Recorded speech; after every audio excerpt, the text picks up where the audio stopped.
Hi friends, welcome to ఇట్లి చిన్నారి. నేను ఈరోజు గులాబ్ జామ్ చేస్తున్నా. చూడండి, first of all 175 grams packet తీసేసుకొని కట్ చేసుకొని పిండి తీసుకున్నాను.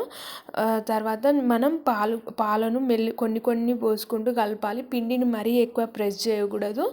చూడండి, వీడియోలో చూపించిన విధంగా కలపండి. ముందుగా నా ఛానల్ సబ్స్క్రైబ్ చేసుకోకపోతే చేసుకోండి. అలాగే పక్కనున్న గంట సింబల్ నొక్కండి. నేను ఏ వీడియో పెట్టినా కూడా మీరు చూడడానికి వస్తుంది. వీడియోలో చూపించిన విధంగా పాలను అడ్జస్ట్ చేసుకుంటూ పోయండి. నాకైతే 2 గ్లాసెస్ పాలు పట్టాయి. చూడండి, ఫైనల్గా ఈ కన్సిస్టెన్సీకి వచ్చే వరకు కలుపుతూ ఉండండి. తర్వాత పక్కన పెట్టేసుకోవాలి ఒక 20 మినిట్స్ అయ్యాక చూడండి, నేను చిన్న చిన్న లడ్డూలు చేస్తున్నాను. నేను ఈసారి గులాబ్ జామ్ కొంచెం చిన్నగా చేయాలనుకున్నా, అందుకే చాలా చిన్నగా చేసా. మీకు ఆ ప్యాకెట్ మీద ఉన్నంత పెద్దగా రావాలంటే కొంచెం పెద్దగానే చేసుకోండి. కొంచెం ఆయిల్లో వేసాక కొంచెం ఇంకా పెద్ద ఉన్న సైజు కంటే ఇంకా కొంచెం పెద్దగా అవుతుంది. తర్వాత నేను 170 గ్రామ్స్ పిండికి 2 గ్లాసెస్ చక్కెర తీసుకున్నాను. అలాగే వాటర్ 4 గ్లాసెస్ తీసుకున్నాను.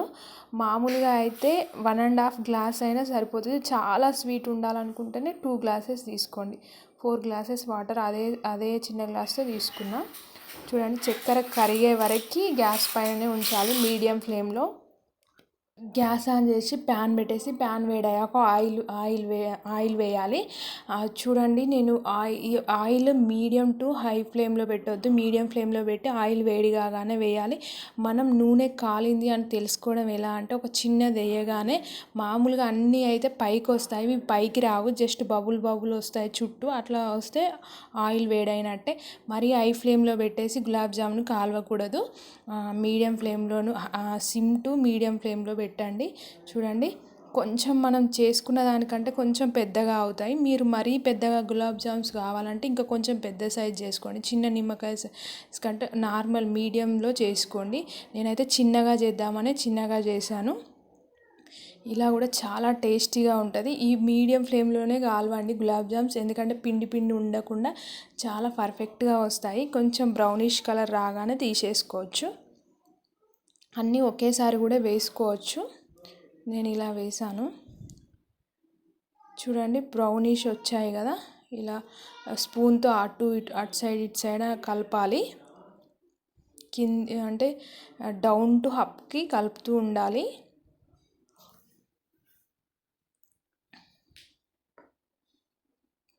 చూడండి, బ్రౌన్ వచ్చేసే వరకు తీసేసాను. మిగతావి కూడా చేసేసుకున్నాను. ఇది మామూలుగా షుగర్ వేసి వాటర్ కరిగే వరకు ఉంచాను. అది కొంచెం చల్లారాక, అంటే ఒక 50% వేడి ఉంది అన్నప్పుడు వేసుకోవాలి. గోరువెచ్చని దానిలో వేసేసుకొని కలపాలి. చూడండి, చాలామంది వీడియో చూస్తున్నారు కానీ సబ్స్క్రైబ్ చేయట్లేదు. సబ్స్క్రైబ్ చేసుకోండి. మహా అయితే ఏముంది, మీ ఎంకరేజ్మెంట్ ఉందని మరికొన్ని మంచి వీడియోస్ పెడతాను.